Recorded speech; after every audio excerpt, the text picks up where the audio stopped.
Bueno, siempre digo lo mismo, en los cortes publicitarios es donde está lo mejor de las entrevistas. Hoy con Jesús Caballero y Esperanza de los Ríos hablando de este libro, porque en realidad venimos a hablar del libro La ciudad burguesa, arquitectura isabelina de Jerez, 1833-1868.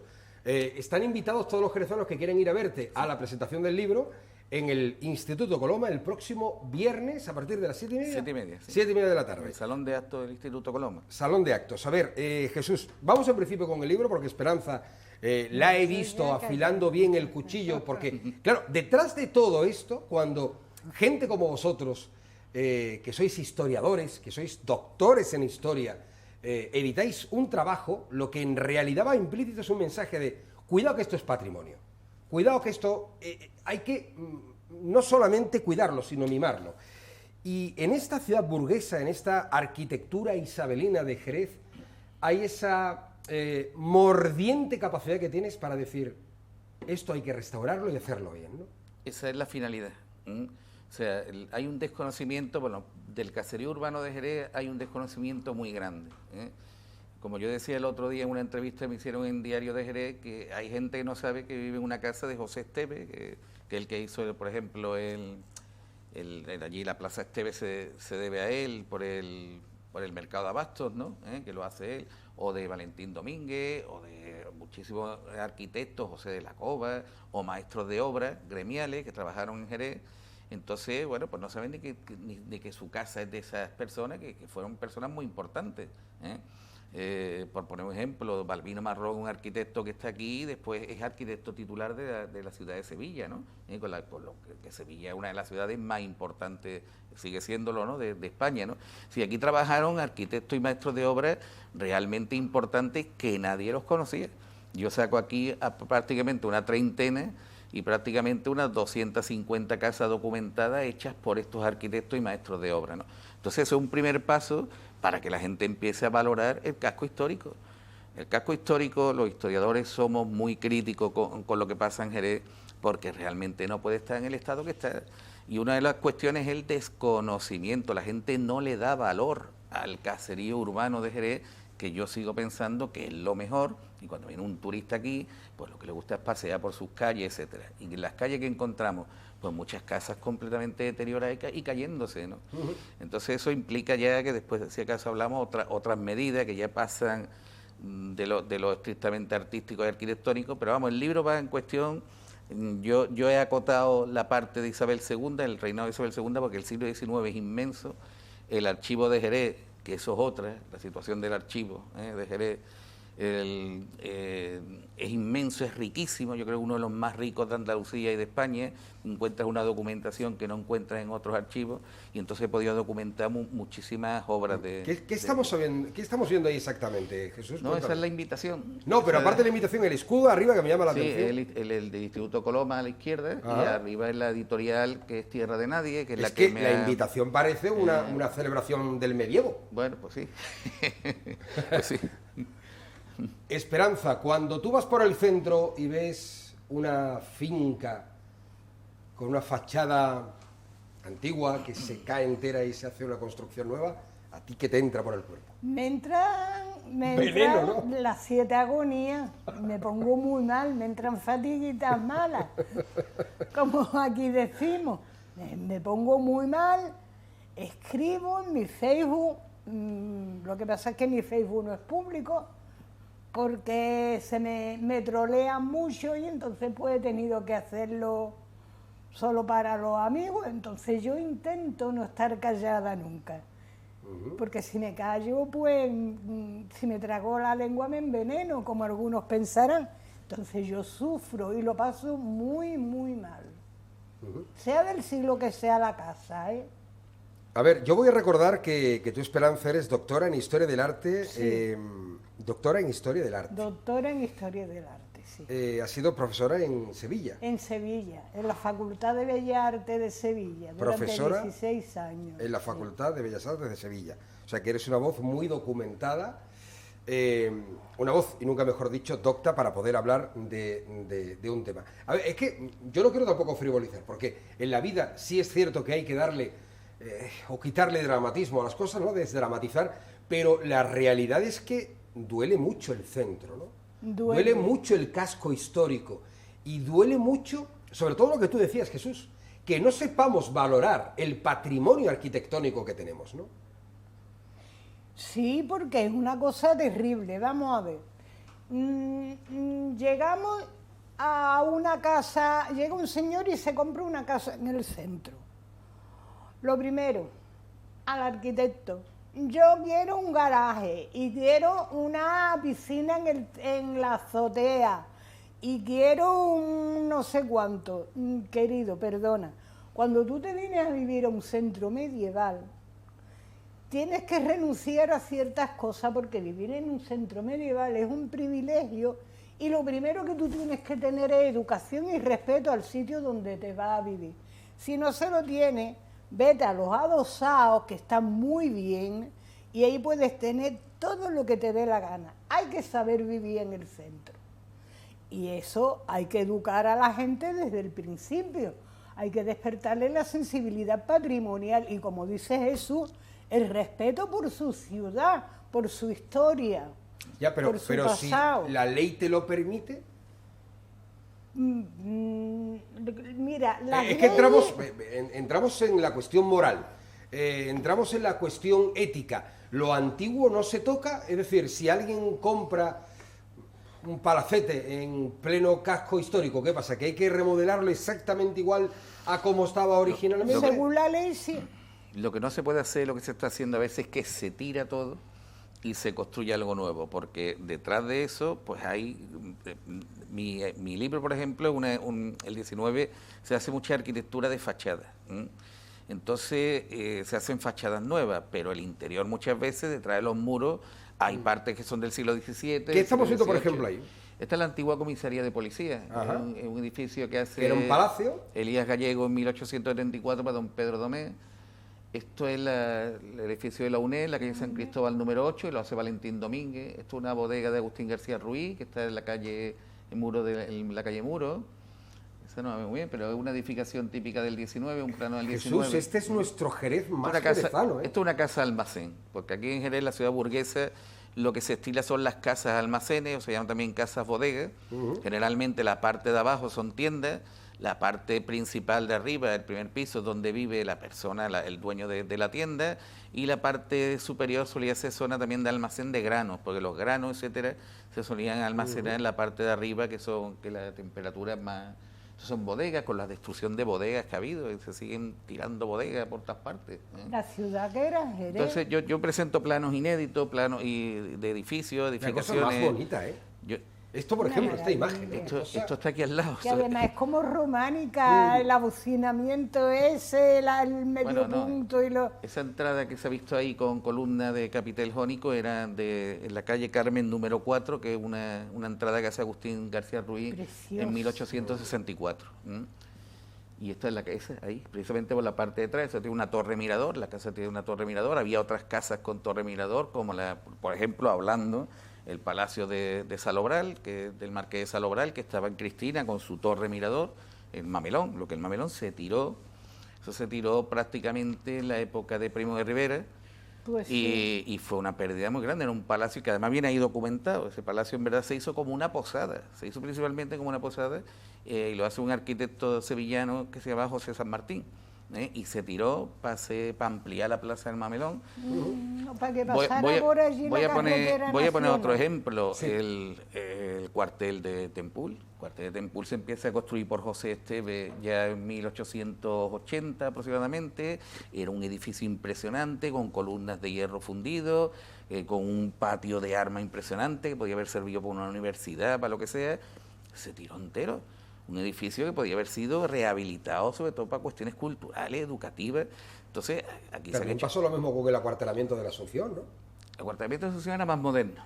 Ya está en el exterior de la ciudad y es mucho más moderno, de los años después de la guerra 60, la ciudad se en el año 60 por ahí, ¿no? Es decir, pero esto no, esto estaba hablando de una edificación del 19, y se tiró entero, ¿no? Es decir, aquí se han hecho barbaridades, ¿no? Y si eso con lo del 19, con los anteriores también. Se entiende que una ciudad va creciendo y se va eliminando, pero ya Cuando se llega al siglo XX, siglo XXI, la idea de mantener lo más posible lo anterior tiene que predominar, ¿no? Y sobre todo un casco histórico que es muy uniforme, porque Jerez lo importante no solamente los palacios, sino el caserío, que es un caserío, ahora que hemos tenido la epidemia que hemos tenido, antiepidemia. En el siglo XIX lo que quieren es que se abran muchas ventanas, muchas puertas, todas de formas muy simétricas, para que entre la luz, para que entre el aire. Porque, por ejemplo, en 1854 está la epidemia de cólera morbo, que murieron en Jerez 1.150 personas de una población de 40.000. Es decir, que todavía las epidemias en el siglo XIX son muy importantes, y entonces hay una arquitectura antiepidemia que se ve en esa cuestión, ¿no? Y se modifica prácticamente. O sea, que incluso nos hubiera venido bien, ¿no? Hace 3 añitos. Hoy día todas tenemos vano, pero en el siglo XVIII era una arquitectura muy al interior, con poca ventilación, con pocas ventanas, es mucho más hacia el interior, y sobre todo el problema de la seguridad. Cuanto más ventanas, más puertas, más problemas de seguridad, ¿no? Entonces el 19 sí ya hay una apertura total, porque se entiende que el aire, que entre la luz, ¿no? Que entre la luz, que es la salud, ¿no? Es la base de la salud, y entonces se reforma completamente ese caserío. Un Jerez que hay que recuperar, ¿hasta qué punto? Porque al final se habla mucho de, digámoslo así, repoblar el centro. Durante unos años Jerez de la Frontera, me refiero a lo que es el casco urbano, crece exponencialmente. Creo que es a nivel urbanístico algo así como mancha de aceite, ¿no? Que se abre hacia el extrarradio, digamos, de lo que es el núcleo urbano, y se empieza a despoblar el centro histórico, que de hecho ese despoblamiento ahora lo estamos pagando con edificaciones que se derrumban. La cuestión es, ¿cómo se recupera, Esperanza, el centro histórico? Bueno, ahora mismo tenemos lo que se llama la ciudad ONU, que es un modelo que se da en Estados Unidos, cuando ciudades como Detroit, por ejemplo, ciudades que fueron muy industriales, que tenían en su propio casco histórico fábricas, grandes edificios industriales, pero enormes, a lo bestia. Igual que nosotros tenemos las bodegas, lo que pasa es que nuestras bodegas son a escala humana. Los edificios de Detroit eran bestiales, magníficos, una arquitectura contemporánea fabulosa. Entonces, con las crisis industriales, eso van cerrándose fábricas, van cerrándose los núcleos habitables que tienen a su alrededor, y la gente se va yendo a vivir a los anillos exteriores de ese casco histórico. Exactamente lo que ha pasado en Jerez. Buscando sobre todo la unifamiliar, ¿no? Que hay un boom de la unifamiliar, sí, en los años 90 especialmente, ¿no? Sí, claro, promovido. No fue casual. Fue promovido desde las instancias del poder. Entonces ocurre que en Jerez no hemos encontrado esa despoblación, y ahora se quiere rellenar con turismo, con hoteles y con apartamentos turísticos. ¿Eso es mala idea, Esperanza? Pues la peor, porque los pisos turísticos lo que demandan a su alrededor son los McDonald's, la comida barata, la botellona, es turismo de precario, digamos, y fiesta. ¿no? Sí. Claro, gente que viene, pasa una semana y se va. Realmente eso no le da vida a un centro histórico, y más teniendo en cuenta un centro histórico de tanto valor, que aquí se han conservado casas de época almohade, como es la Casa de los Flores, y que puede haber todavía más. No creo que sea la única, tiene que haber más casas. ¿Por qué? Porque a lo largo de la historia de la arquitectura jerezana, si hay un muro que se puede aprovechar, se aprovecha, da igual de qué época sea. En el 19 lo que está diciendo es eso. Pues se añaden fachadas nuevas a edificios antiguos. Es lo que le pasaba a la Casa de las Flores, tenía una fachada anodina del 20, y detrás hay una casa pues que tiene una historia milenaria. Entonces, con todo eso hay que tener muchísimo cuidado, y hay que crearle a la gente el interés verdaderamente por vivir en un sitio especial. Pero Esperanza, Jesús, yo tomo este libro, me lo voy a tomar además como el catecismo, ¿vale? Entendiendo que leer La ciudad burguesa es un viaje a esa arquitectura del siglo XIX. Genial, yo reconozco el maravilloso patrimonio que tenemos en el casco antiguo. Imaginemos que yo tengo un dinero y me quiero venir a vivir al centro de Jerez y tomo una parcela con una edificación que precisamente tiene una casa que hay que reconstruir por completo del siglo XVIII al siglo XIX. El problema es que la persona que se va a vivir a lo mejor le cuesta más dinero construirla completamente nueva que restaurar lo antiguo. Claro. Ahí entramos en un muro, y nunca mejor dicho, que puede ser infranqueable. ¿Cuál es la solución? Es que, como has dicho, el casco histórico se está convirtiendo para millonarios, porque arreglar una casa de esta vale muchísimo dinero y mantenerla vale muchísimo dinero. O sea, vale más arreglarla que comprarla. Claro, por pero Sí, ahí debería A entrar ver, lo ahí- público, desde mi punto de vista, Exacto. con ayuda. Por Ahí ejemplo, yo va. hablo con propietarios de estas casas, que además agradezco que me la hayan abierto para ver su interior, etcétera, y me dice que pagan 4.000 euros de IBI. Qué barbaridad. 4.200 de IBI y están echándole todos los años dinerales en mantener la casa. Al final, ¿qué pasa? Que se van, porque aquí, sobre todo, empieza con el desarrollismo franquista, pero ha sido sobre todo ya en la época de los años 80 democráticos, se ha hecho 5 ciudades más. Porque los que somos de Jerez de toda la vida, sabemos que Jerez acababa pues en el bosque, ¿verdad? Sí, Hiperco sí, era una sí. isla y más o menos la ciudad se ha mantenido unos límites, pero bueno, del año 80 al 90, en 15 años con la burbuja inmobiliaria, se hace 5 ciudades más. Entonces el damnificado ha sido el centro. El damnificado ha sido el centro, que además se han ido todos los comercios, etcétera, etcétera. Antes puesto ahí, se ha visto ahí el plano de la comisaría de policía. La comisaría de policía pues, era un atractivo todavía para ir al centro, pues se la han llevado también fuera. Por poner un ejemplo, Sí, Hacienda. pero Se han Jesús... llevado fuera todos los eso- servicios. Nos vamos llevando todo para Vale, que el pero- centro cada bueno, vez esté más... Pero lo que se han llevado es la comisaría, pero entiendo... ¿Cuánta que gente iba a ese- la comisaría? ¿Qué vida le daba al centro la comisaría? Pero tú no vas a la comisaría nada más que a renovar el DNI, o si te llevan esposado. Yo, Aquello siempre estaba que, así. es que para el DNI van todos los días. Yo no sé si tú has ido a renovarte el carnet del DNI. No, que te dan tengo cita, que ir ahora, que tengo te que ir dan ahora. cita 10 Pero a ver, días pero y hay espérate. todos los días 60, 70, 80 personas yendo al centro para renovarse el carnet. Sí, eso sería un modelo de ciudad en que tú apuestas porque en el centro haya servicios. Y tú Claro. apoyes que haya pues a las tiendas, etcétera, que se pongan ahí, se le apoye. Pero, Jesús, una pregunta, una Porque duda que allí tengo. había una relojería y había un bar. Se ha ido comisaría, ya no está ni el bar ni la Claro, relojería. es una, No, y también creo que había que un- decía la foto que Sí, allí también el tema de la fotografía de El cara, de la pero yo digo foto. una cosa, se va a la comisaría, pero se ha aprobado ya la licencia de un hotel, creo que es Sotusa, si no Sí. recuerdo mal la empresa, un hotel que va a quedar ahí, con lo cual, digamos que esa vida en el centro se renueva, no creo que en ese sentido haya ningún problema, ¿no? Tendremos que empezar por ver si se hace. Vamos a ver, yo pienso que tenemos que buscar que el centro sea habitado por personas primero y después, es que es lo que ha dicho de los apartamentos turísticos. Es verdad que los apartamentos turísticos están salvando a muchos edificios, pero sí es verdad que no es el modelo ideal. El modelo ideal es que la gente llegue al centro y la gente cuando tiene una casa en el centro pues la cuida y la etcétera y se mantiene solo, o sea, se mantiene como pasa en Cádiz. Cádiz que no ha podido expandirse, pues todo el centro histórico está habitado. Y hubo políticas además para arreglar esas casas y la gente quiere vivir en el centro de Cádiz. Tú pasas por la calle Columela, etcétera, y Todo está habitado. que pase alguien por la calle Larga en invierno a las 10 de la noche. No hay nadie, o a 10 y media de la noche. no, si Yo fui una vez a la farmacia. pedigüeños agresivos que se te tiran encima no tenemos y tú te mueres de miedo. En la calle Larga no se viven más de 100 personas de punta a punta. Es increíble porque ha sido un despoblamiento tremendo.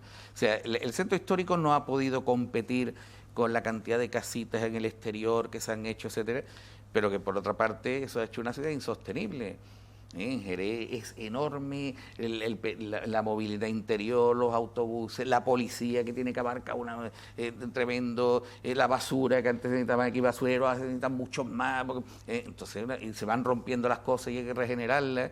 ¿Por qué funciona tan mal Jerez? Entonces Jerez tenemos un corazón podrido, como digo yo, que es el casco histórico, con un casco histórico, como digo yo en mi libro, que es muy valorado, que son gente, son arquitectos importantes, que son maestros de obras gremiales muy importantes, Sí, pero que hicieron edificios muy interesantes y que tenemos que rescatarlos. Pero claro, ahí es donde yo voy, porque yo siempre entiendo que cuando hay un problema hay que buscar la solución.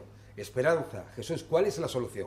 Si entendemos que el modelo de reconstrucción del centro es un modelo para gente económicamente pudiente, no es para cualquiera que se quiera mudar al Tiene centro. que entrar. De hecho, si te metes a nivel inmobiliario y las ofertas de casas, todas se ofertan como futurible casa de vecinos para negocio, para hotel turístico. Es decir, es inviable que una persona remodele económicamente un currito de a pie, Yo entiendo. una casa en el centro. Pero Es que es imposible. Se pueden juntar 5 curritos de a pie y en vez de irse a vivir, cada uno empieza una barriada, los 5 curritos de a pie, se juntan, hacen una cooperativa y recuperan un edificio del centro histórico y se van a vivir allí estupendamente.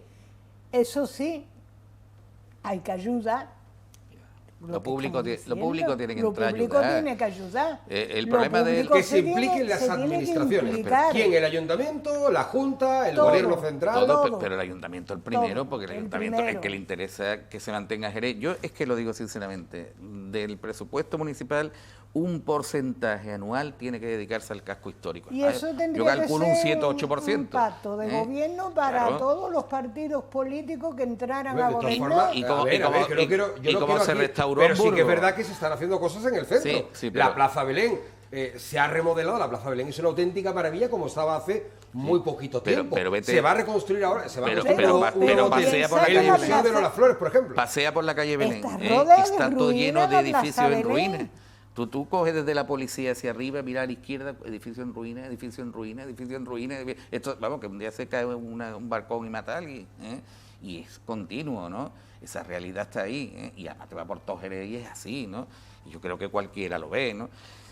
Los apartamentos turísticos, el problema que tiene, que además que Jerez es una ciudad de vino, estamos a un pelo del turismo de borrachera, ¿eh? Pues sí, Estamos a un pelo del turismo de borrachera, ¿eh? Jerez, Como ¿no? Jerez se venda como turismo de borrachera, que aquí hay vino y hay tasquita y hay no sé qué, Pues no sé ya hemos cuánto. empezado con la zambomba, con la farsa zambomba. Las farsas zambombas que se han establecido en Jerez últimamente, que son un verdadero peligro, porque eso sí es turismo de borrachera descarado. Bueno, nosotros... Hemos venido a hablar de construcciones isabelinas del Pero siglo es XIX. que ese Que turismo... conste que es que estamos terminando con la zambomba. Pero es que no ese sé por turismo- dónde vamos a derivar No, la es que entrevista. el problema está en que el turismo de borrachera se está desarrollando en arquitectura isabelina, en arquitectura del 16 y en arquitectura medieval.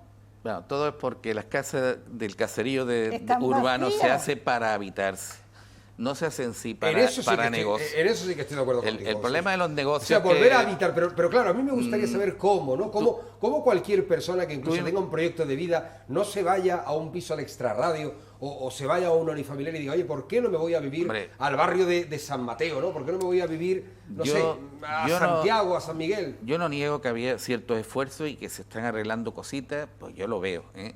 Pero no al esfuerzo que necesita la ciudad, desde mi punto de vista.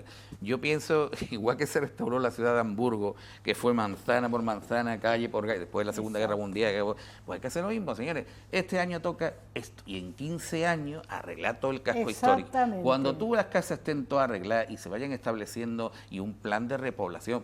Por ejemplo, el ayuntamiento ha expropiado muchas casas, pero las vuelve a vender para apartamentos turísticos. Digo, no, puede usted quedar y rehabilitarla y venderla a personas que la habiten y además con unos compromisos de habitabilidad. Exacto. Se pueden dar ayuda con compromisos de habitabilidad, porque uno puede pensar, hombre, le van a arreglar la casa a este. Pero sí es verdad que tienen un mantenimiento muy caro. Yo no sé si la gente que está arreglando esto para apartamentos turísticos, que después las paredes, como la cimentación no es muy fuerte, pues empiezan a ponerse negras y hay que todos los años hay que trabajarlas ahí, hay que gastarse un dinero y yo creo que tú lo sabes porque vives en el centro, ¿no? Y efectivamente ahí se necesita ayuda. Y nos encontrábamos con un ayuntamiento endeudadísimo, que es que no... no saca como para dar ayuda, ¿no? Pero, por ejemplo, yo no pienso que gente que está en el casco histórico no puede pagar 3.500, 4.000 euros de IBI, como se paga 2.500. Señores, una reducción de IBI por vivir y por arreglar, en fin, hay que trabajar las cosas. Pero sí es verdad que tenemos que dar esta alarma porque, y el libro está ahí para que la gente lo vea con muchísimas fotos de casas, porque yo creo que de la misma importancia. El libro es una maravilla, ¿eh? Yo le he estado echando una ojeada por encima y sobre todo hay un material gráfico de fotografías tan ilustrativo. Es que además uno se recrea porque es como darse un paseo por todo el centro de la ciudad y contemplar y conocer, que yo creo que ahí está la clave, ¿no? Esperanza, claro. Jesús. Y para valorar, conocer, para valorarlo. Claro, cuando veamos una fachada decimos, oye, la historia que tienen estas paredes. Es que hay que empezar por educar a la gente. Y esa es una de las finalidades de los libros que hemos sacado nosotros con nuestras tesis doctorales, que es decir, ¿qué es Jerez? Y bueno, hay tesis sobre finales de la Edad Media, el siglo XVI, el siglo XVII, que es la mía, XVIII, que es Fernando Aroca, y el XIX, que es Jesús Caballero. Con esto hay una base buenísima para saber qué es Jerez, qué hay en Jerez, qué es lo que vale la pena de Jerez, cómo ha sido Jerez. Y eso es una tesis doctoral, ¿eh? ¿Qué vale la pena? Son 4 tesis doctorales que se han sacado a lo largo de 20 y tantos años, 30 años. Oye, os puedo preguntar, Jesús, Esperanza, ¿cuál es la época más bonita de Jerez? ¿A nivel arquitectónico? Yo creo que a cada uno le gusta la suya. Vamos, no es que la más bonita, pero sí donde es el caserío que tenemos actualmente viene de el reflejo de ese apogeo económico, de la cantidad de burgueses que se establecen aquí. Estamos hablando de mediados del siglo XIX, ¿no? Es el siglo XIX entero, pero date cuenta que el siglo XIX Jerez es la ciudad que más exporta, que más dinero produce en exportación de España, o sea, que aquí se enriquecen, ¿no? Vienen ingleses, vienen franceses, vienen gente o sea, se llaman los montañeses de Cantabria, etcétera, se establecen aquí muchísima gente. El sector bodeguero, ¿no? Que está en pleno auge. Al retortero del vino. En realidad, y la bodega la hemos tirado, Sí, pero entera. sí que es verdad que a ver, arquitectónicamente hablando, el que se haya ido o se haya ido perdiendo el sector del vino, creo que obedece a otros cánones, ¿no? Sí, pero la no a que no se cuide ese patrimonio. Claro, por eso digo, el dinero es algo comercial, ni más ni menos. Las bodegas se han podido modificar, de hecho muchísimas lo han conseguido, se han convertido en otras cosas. Se han reconvertido. Y por ejemplo, en el casco histórico que hay bodegas se podían haber utilizado como aparcamientos, que siempre se propuso, ¿no?, a utilizarla como aparcamientos, ¿no? Pero las bodegas se han utilizado como comercio. Discoteca. El Mercadona de Divina Pastora, por ejemplo, con ese como aparcamiento muchísimas cosas, magnífico. ¿no? Pero claro, aquí se han hecho urbanizaciones y sobre todo urbanizaciones caras y de lujo, ¿no? Por ejemplo, se tiró hace poco lo que eran los almacenes de Perea, que yo digo que eran bodegas del 19, de López Adorno, Lo que pasa es que después los coge Perea, que estaban junto al Consejo Regulador, se han hecho pisos de lujo, ¿no? No se hacen pisos sociales, ¿no? Sí, se siguen tirando bodegas para hacer pisos, que yo entiendo que la ciudad va avanzando, pero sí es verdad que las que quedan habría que protegerlas. En Bobadilla, que está todo destrozado, que es del ayuntamiento, que es la parte que está al lado de la Merced, donde está Baspitarte Hermanos, que está ahí. La calle Cristal, la calle Cristal, que tiene una portada. Serpientes de 2 metros ahí esas bodegas se podrían poner como aparcamientos, pues es otra cosa, el centro histórico, los aparcamientos son carísimos. Quiere que la gente venga al casco histórico de unos aparcamientos carísimos, que viene uno aquí para comprar lo que sea y se tiene que dejar, como esté 3 o 4 horas, se ha dejado 7 o 8 euros ahí. Entonces, estamos haciendo el casco es de por sí un poco incómodo, hay que adaptarse, pero lo hemos hecho, el venir al centro lo hemos hecho todavía más incómodo, ¿no? Y es más, y hemos quitado todo lo que había en el centro que podía atraer gente. También Hacienda, que estaba en la calle Ancha, también se la llevan fuera. La seguridad social también. Pero aquí nos lo llevamos todos los servicios que había en el centro. Ahí no hay un modelo de ciudad de proteger el centro histórico. Yo os voy a preguntar una cosa, Esperanza, Jesús, que yo soy un ignorante de la vida, como diría aquel. Claro, yo estoy viendo aquí un montón de casas palacios, un montón de gente adinerada que construyó en aquella época. Pero era gente adinerada en ese momento y tendría que ser gente adinerada la que volviera a ocupar estas casas. Esto no es para cualquier vecino. Pero yo en ya- eso estamos de acuerdo, ¿no? Pero yo es que ya- aquí no, pero es que aquí estamos criticando que si, venga, hay que recuperar el centro histórico, pero ¿quién se puede permitir ese lujo? Pero yo me quiero venir a una casa palacio maravillosa de estas, pero es que no se puede. Entonces, eran los señoritos antiguamente los que tenían... No, ahí son clases El medias. concepto de Eso- señorito... No, hombre, no. Ahí, Edad sí, media, sí, no, ahí hay palacios. Clase media no. Sí, sí, sí. No, Ahí hay no, muchas no, casas no. que son clases medias que eran comerciantes simplemente, ¿no? Lo que pasa que... Pero Se llama comerciantes, arquitectura, de hecho, arquitectura Jesús, burguesa, comercial, no sí, sí. pierda de vista Sí. el título. Sí, pero burguesa no significa alta Claro, burguesía. fíjate, arquitectura isabelina en Jerez, Sí. la ciudad burguesa, Sí, pero me sí. estás, No me es la estás poniendo ciudad- votando. Pero es Pero que no no es es una la alta ciudad burguesía. aristocrática, ni es la ciudad religiosa, Claro. ni es la ciudad del vino, es la de los burgueses. Los burgueses son comerciantes y muchas veces tienen su tienda abajo, su almacén abajo, etcétera. Lo que pasa es que a discúlpame, nosotros... Jesús, pero ¿estás de acuerdo conmigo en que la gente nos está viendo en casa? Y seguro, que está diciendo, ¿qué razón tiene Jesús y Esperanza? Oye, qué bonito es, en vez de irnos a un piso allá donde Periquito pegó las 3 voces, ¿por qué no vivir en el centro? ¿Por qué no iniciar un proyecto de vida? Es que es inviable. Lo era hace 200 años y es inviable ahora. En realidad no ha cambiado nada. Lo era, hace 200 años era viable. Era viable. Era viable. No, hombre. Sí, Hombre, no me digas tú a mí que un arrumbador No, de no. hace 150 años no podía permitir una casa No, palacio pero- Una pero en casa San de Mateo. vecino, Pero un maestro es que sí, había casa una de clase media vecino. sí, un maestro se lo podía permitir. Por ejemplo, Miró, que es un profesor del Colegio de Humanidades, se construye en la Plaza Belén en su casa. O sea, además hay casas y casas, el caserío urbano muchas veces son casitas de 2 ventanas Mucho y 2 más puertas. modestas. Entonces, yo le doy la misma importancia en el libro y lo digo a los palacios, que es lo que más llama la atención, que al caserío urbano, porque el caserío urbano son muchas casitas que lo que hacen es Corriente. crear una uniformidad, ¿no? Una uniformidad y que hace de Jerez muy elegante. Es Pero una que ciudad ahí muy entra elegante. también la arquitectura del 17, porque además se ha conservado mucha casa del 17, especialmente en este barrio de San Miguel, que es el que yo más estudio trabajado. en mi tesis doctoral. Me salen continuamente construcciones extramuros, es decir, en los arrabales históricos, como es San Miguel, como es son la calle Escuela, la actual calle Gaitán, o sea, en esta zona también. La calle Caballero, la calle Pedro Alonso, continuamente. No digamos la calle Molinero, esa se hace entera en el 17. Y ahora son casas, pues esto está bastante más habitado que el casco, que el centro. ¿Cómo lo hacen ellos? Pues de la misma manera que lo hacen ellos se puede hacer en otra parte, porque hay gente que ha resistido ahí toda su vida.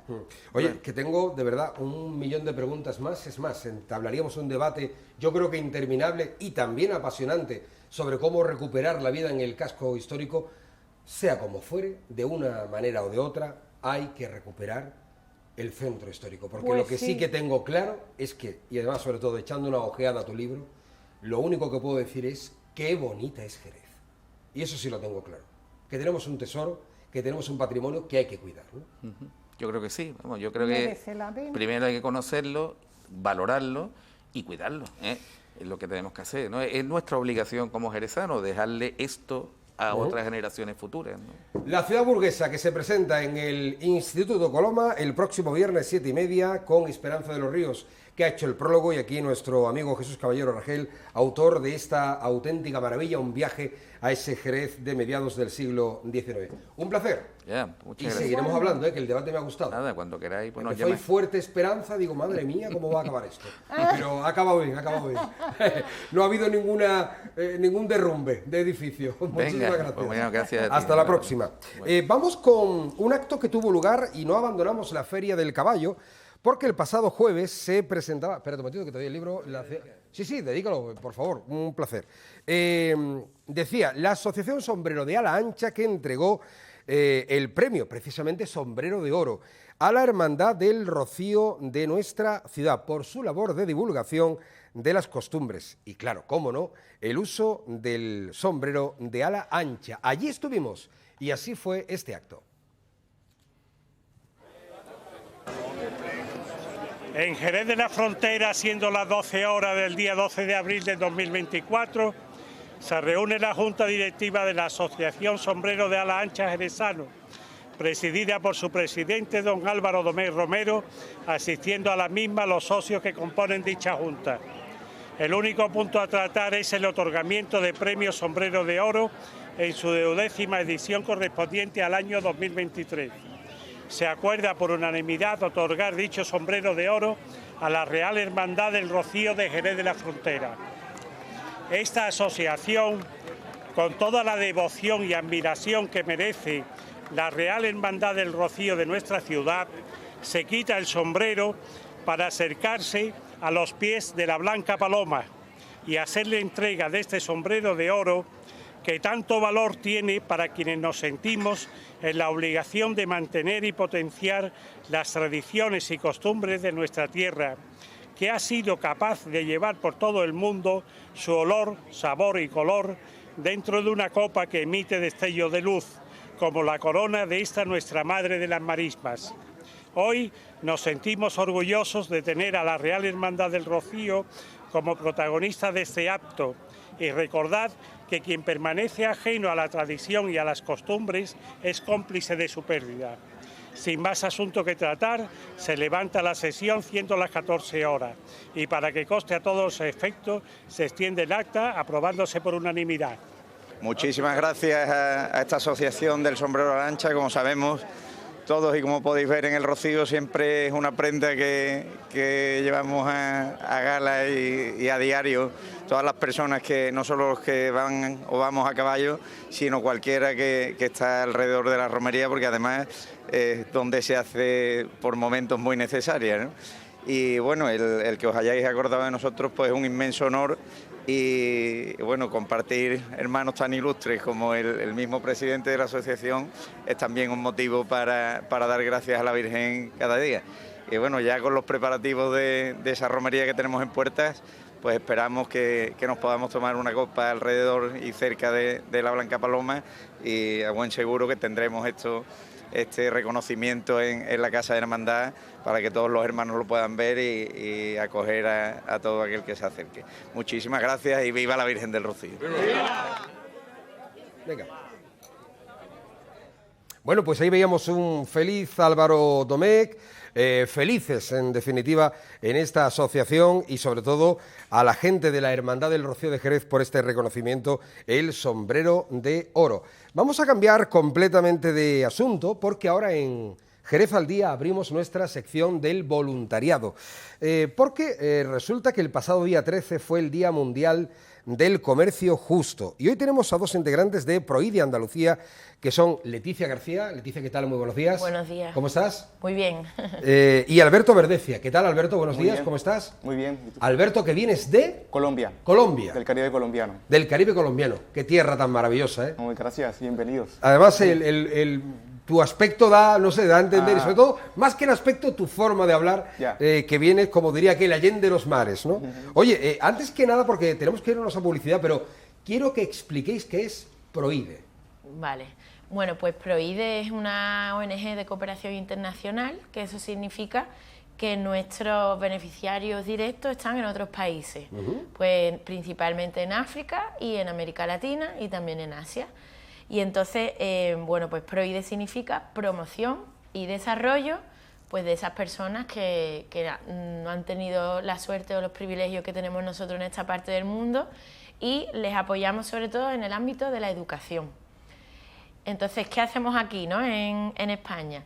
Pues también a través de colegios y de escuelas trabajamos en el ámbito de la educación para el desarrollo con el futuro, ¿no? de la sociedad, que son los niños y las niñas y los jóvenes y los adolescentes, pues hablando pues, de cómo funciona el mundo, cómo se conecta la pobreza con nosotros, ¿no? qué podemos hacer, y a través de toda esa reflexión pues llegamos al comercio justo, que como bien has dicho, el sábado fue el Día Internacional del Comercio Justo.